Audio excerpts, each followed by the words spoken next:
Salar 2 is something that unquestionably will be. I keep comparing Salar, I've told Prashant also this, to Game of Thrones. I decided to make Salar 2 into one of my best movies. ನಮಸ್ಕಾರ. ಇಂದಿನ ಈ ವಿಶೇಷ ವಿಶ್ಲೇಷಣೆಗೆ ಸ್ವಾಗತ. ನಿರ್ದೇಶಕ ಪ್ರಶಾಂತ್ ನೀಲ್ ಅಂದ್ರೆ ಸಾಕು ತಕ್ಷಣ ನೆನಪಾಗೋದು ಬೃಹತ್ ಸಿನಿಮ್ಯಾಟಿಕ್ ಯೂನಿವರ್ಸ್ಗಳು. ಕೆಜಿಎಫ್ ಮತ್ತು ಸಲಾರ್ ಒಂದೇ ನಿರ್ದೇಶಕನ ಅತಿರಥ ಮಹಾರಥರಿರುವ ಎರಡು ಮೆಗಾ ಪ್ರಾಜೆಕ್ಟ್ಗಳು. ಆದ್ರೆ ಕೆಜಿಎಫ್ಗೆ ಸಿಕ್ಕ ಭರ್ಜರಿ ರೆಸ್ಪಾನ್ಸ್ ಸಲಾರ್ಗೆ ಯಾಕೆ ಸಿಗಲಿಲ್ಲ ಅನ್ನೋದು ದೊಡ್ಡ ಪ್ರಶ್ನೆ ಅಲ್ವಾ? ಒಂದು ಕಡೆ ಕೆಜಿಎಫ್ ಅನ್ನು ಪ್ರೇಕ್ಷಕರು ತಲೆಮೇಲೆ ಹೊತ್ತು ಮೆರೆದರೆ ಸಲಾರ್ ನೋಡಿ ಸ್ವಲ್ಪ ಕನ್ಫ್ಯೂಸ್ ಆಗಿದ್ಯಾಕೆ? ಬನ್ನಿ ಇದರ ಹಿಂದಿನ ಅಸಲಿ ಕಾರಣಗಳೇನು ಅನ್ನೋದನ್ನ ಇವತ್ತು ಡಿಕೋಡ್ ಮಾಡೋಣ. ಬಾಕ್ಸ್ ಆಫೀಸ್ ಕ್ರೇಜ್, ನೈಜತೆ ಮತ್ತು ಕಾಲ್ಪನಿಕ ಪ್ರಪಂಚ, ಮಾಸ್ ಮಸಾಲಾ, ಪಾತ್ರಗಳ ಗುಣಲಕ್ಷಣಗಳು ಮತ್ತು ಕೊನೆಯದಾಗಿ ಪಾರ್ಟ್ 2ಗಾಗಿ ನಡೆಯುವ ಕಾದಾಟ. ಮೊದಲನೆಯದಾಗಿ ಬಾಕ್ಸ್ ಆಫೀಸ್ ಮತ್ತು ಕ್ರೇಜ್ ಬಗ್ಗೆ ಮಾತಾಡೋಣ. ಬಾಕ್ಸ್ ಆಫೀಸ್ ಕಲೆಕ್ಷನ್ನ ಅಂತರ ಗಮನಿಸಿದರೆ ನಿಜಕ್ಕೂ ಆಶ್ಚರ್ಯವಾಗುತ್ತೆ. ಕೋವಿಡ್ ಟೈಮಲ್ಲಿ ಕೇವಲ 50% ಆಕ್ಯುಪೆನ್ಸಿ ಇದ್ದಾಗಲೂ ಕೆಜಿಎಫ್ 2 ಬರೋಬ್ಬರಿ 1250 ಕೋಟಿ ಕಲೆಕ್ಷನ್ ಮಾಡಿತು. ಇದು ನಿಜಕ್ಕೂ ಒಂದು ಇತಿಹಾಸ. ಆದ್ರೆ ಸಲಾರ್ ಮೇಲೆ ಬೆಟ್ಟದಷ್ಟು ನಿರೀಕ್ಷೆಗಳಿದ್ರು ಅದು 700 ಕೋಟಿಗೆ ಸುಸ್ತಾಯಿತು. ನಂಬೋಕೆ ಸ್ವಲ್ಪ ಕಷ್ಟ ಆದ್ರೂ ಇದು ಸತ್ಯ. ಹೂಡಿಕೆ ಮತ್ತು ಲಾಭದ ಲೆಕ್ಕಾಚಾರ ನೋಡಿದ್ರೆ ಈ ಅಂತರ ಇನ್ನೂ ಸ್ಪಷ್ಟವಾಗುತ್ತೆ. ಸಲಾರ್ಗೆ ಹಾಕಿದ ಬಂಡವಾಳ ಸುಮಾರು 270 ಕೋಟಿ. ಆದ್ರೆ ಕೆಜಿಎಫ್ 2 ಕೇವಲ 100 ಕೋಟಿ ಬಜೆಟ್ನಲ್ಲಿ ತಯಾರಾಗಿ ವಿಪರೀತ ಲಾಭ ತಂದುಕೊಡ್ತು.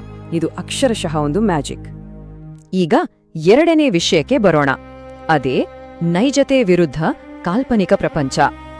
ಕಥೆಯ ಹಿನ್ನೆಲೆ ಹೇಗೆ ಕೆಲಸ ಮಾಡುತ್ತೆ ಅನ್ನೋದಕ್ಕೆ ಇದೊಂದು ಉತ್ತಮ ಉದಾಹರಣೆ. ಕೆಜಿಎಫ್ ಕಥೆ ನಡೆಯೋದು 1951ರ ನೈಜ ಕೋಲಾರ ಚಿನ್ನದ ಗಣಿಗಳ ಭಯಾನಕ ಹಿನ್ನೆಲೆಯಲ್ಲಿ. ಇದರಿಂದ ಪ್ರೇಕ್ಷಕರಿಗೆ ಕಥೆಯ ಜೊತೆ ಕನೆಕ್ಟ್ ಆಗೋದು ಬಹಳ ಸುಲಭವಾಯಿತು. ಆದ್ರೆ ಸಲಾರ್ ಕಥೆ ನಡೆಯೋದು ಗುಜರಾತ್ನ ರನ್ ಆಫ್ ಕಚ್ ಬಳಿ ಇರೋ ಖಾನ್ಸಾರ್ ಅನ್ನೋ ಸಂಪೂರ್ಣ ಕಾಲ್ಪನಿಕ ಡಿಸ್ಟೋಪಿಯನ್ ಜಗತ್ತಿನಲ್ಲಿ. ನಮ್ಮ ನೈಜ ಪ್ರಪಂಚಕ್ಕೂ ಅದಕ್ಕೂ ಯಾವುದೇ ಸಂಬಂಧ ಇಲ್ಲ. ಇನ್ನು ಈ ಖಾನ್ಸಾರ್ ಸಾಮ್ರಾಜ್ಯದ ರೂಲ್ಸ್ ತುಂಬಾನೇ ಕಾಂಪ್ಲೆಕ್ಸ್. ಸಂವಿಧಾನಕ್ಕೆ ನಿಬಂಧನ ಅಂತಾರೆ, ಪ್ರಧಾನಿಗೆ ಕರ್ತ, ಆಮೇಲೆ 101 ಭಾಗಗಳನ್ನ ಆಳುವ ಕಾಪುಗಳು. ಅಬ್ಬಾ, ಇವೆಲ್ಲವನ್ನು ಅರ್ಥ ಮಾಡ್ಕೊಳ್ಳೋದ್ರೊಳಗೆ ಪ್ರೇಕ್ಷಕರಿಗೆ ಮೊದಲಾರ್ಧ ಮುಗ್ದೇ ಹೋಗಿರುತ್ತೆ. ಇದು ಆಕ್ಷನ್ ಸಿನಿಮಾ ನೋಡಿದ ಹಾಗಿರ್ಲಿಲ್ಲ, ಬದಲಿಗೆ ಯಾವುದೋ ಅಡ್ವಾನ್ಸ್ಡ್ ಮ್ಯಾಥ್ಸ್ ಕ್ಲಾಸ್ನಲ್ಲಿ ಕೂತಿದ್ವೇನೋ ಅನ್ನೋ ಫೀಲ್ ಕೊಡ್ತು. ಈ ಬಗ್ಗೆ ನಟ ಪೃಥ್ವಿರಾಜ್ ಸುಕುಮಾರನ್ ಹೇಳಿದ್ದೇನೋ ಗೊತ್ತಾ? ಅಲ್ಲಿ ಒಂದು ದೊಡ್ಡ ಬೋರ್ಡ್ ಇತ್ತು, ನಕ್ಷೆಗಳು, ಬಾಣಗಳು, ಇದೊಂದು ಪಕ್ಕಾ ಡ್ರಾಮಾ ಅಂತ. ಪ್ರಶಾಂತ್ ನೀಲ್ ಅವರ ದೃಷ್ಟಿಕೋನ ಎಷ್ಟೊಂದು ದೊಡ್ಡದಿತ್ತು ಅಂದ್ರೆ ಖಾನ್ಸಾರ್ನ ವರ್ಲ್ಡ್ ಬಿಲ್ಡಿಂಗ್ ಸರಿಸುಮಾರು ಗೇಮ್ ಆಫ್ ಥ್ರೋನ್ಸ್ ಲೆವೆಲ್ನಲ್ಲಿತ್ತು. ಮೂರನೇ ಪಾಯಿಂಟ್, ಮಾಸ್ ಮಸಾಲಾ ವಿರುದ್ಧ ಪ್ರಾಯೋಗಿಕ ಕಥೆ. ಮುಖ್ಯವಾಹಿನಿಯ ಪ್ರೇಕ್ಷಕರು ನಿಖರವಾಗಿ ಏನನ್ನು ಬಯಸುತ್ತಾರೋ ಕೆಜಿಎಫ್ ಅದನ್ನೇ ಯಾವುದೇ ಮುಚ್ಚುಮರಿಯಿಲ್ಲದೆ ನೇರವಾಗಿ ಕೊಡ್ತು. ಪಕ್ಕಾ ಕಮರ್ಷಿಯಲ್ ಪ್ಯಾಕೇಜ್. ಆದ್ರೆ ಸಲಾರ್ ಒಂದು ರಿಸ್ಕಿಯಾದ, ವಿಭಿನ್ನವಾದ ಪ್ರಾಯೋಗಿಕ ದಾರಿಯನ್ನ ಆರಿಸಿಕೊಳ್ತು. ಇಲ್ಲಿ ಗಮನಿಸಬೇಕಾದ ಇಂಟ್ರೆಸ್ಟಿಂಗ್ ವಿಷಯ ಅಂದ್ರೆ ಕೆಜಿಎಫ್ 90ರ ದಶಕದ ಹೀರೋಯಿಸಂ, 10 ಸೂಪರ್ ಹಿಟ್ ಹಾಡುಗಳು, ಜೊತೆಗೆ 56 ಖಡಕ್ ಡೈಲಾಗ್ಗಳನ್ನ ನೀಡಿತು.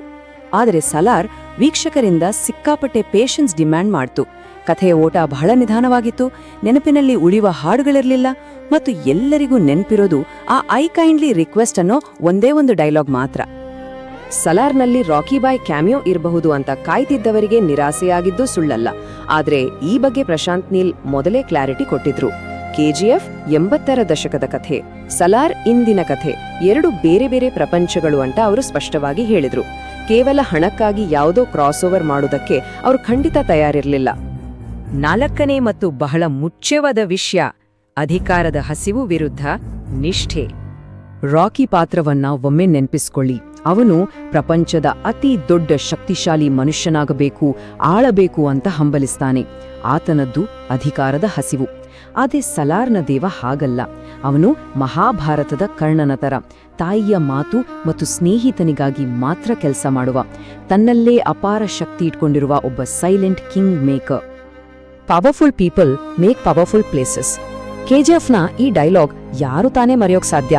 ಒಬ್ಬ ಸಾಮಾನ್ಯ ಹುಡುಗ ತನ್ನ ಸ್ವಂತ ಬಲದಿಂದ ಬೆಳೆದು ಗ್ರೇ ಶೇಡ್ ಇರುವ ಆಂಟಿ ಹೀರೋ ಆಗುವ ಆ ಪರಿಯನ್ನ ನೋಡುಗರು ಸಖತ್ತಾಗಿ ಎಂಜಾಯ್ ಮಾಡಿದ್ರು. ಹಾಗಾಗಿ ಇಲ್ಲಿನ ಅಸ್ಲಿ ಪಾಯಿಂಟ್ ಏನಂದ್ರೆ ಕೆಜಿಎಫ್ನಲ್ಲಿ ಟೆನ್ಷನ್ ವರ್ಕ್ ಆಗಿದ್ದೇ ಆ ವಿಲನ್ಗಳಿಂದ.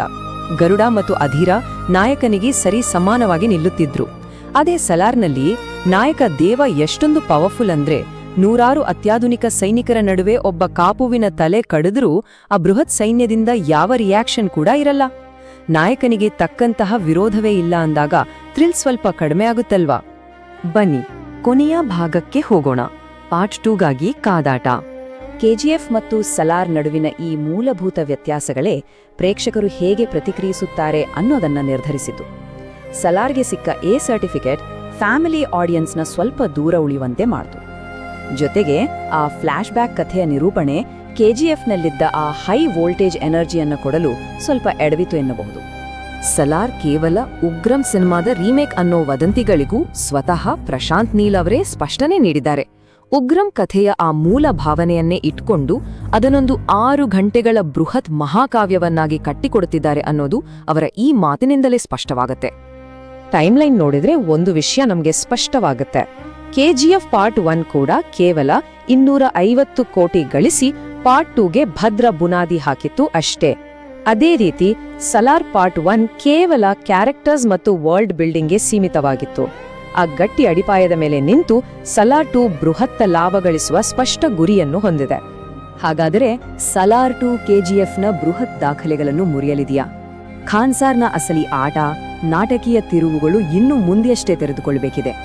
ಈ ಬಾಕ್ಸ್ ಆಫೀಸ್ ರಾಜರ ನಡುವಿನ ಯುದ್ಧ ಖಂಡಿತ ಮುಗಿದಿಲ್ಲ. ಪಾರ್ಟ್ 2 ಬಂದಾಗ್ಲೇ ಅಸಲಿ ಉತ್ತರ ಸಿಗೋದು. ಇದರ ಬಗ್ಗೆ ಯೋಚಿಸಿದಷ್ಟು ಕುತೂಹಲ ಹೆಚ್ಚಾಗ್ತಲೇ ಹೋಗುತ್ತೆ ಅಲ್ವಾ? ಮತ್ತೊಂದು ಇಂಟ್ರೆಸ್ಟಿಂಗ್ ವಿಷಯದೊಂದಿಗೆ ಮತ್ತೆ ಸಿಗೋಣ.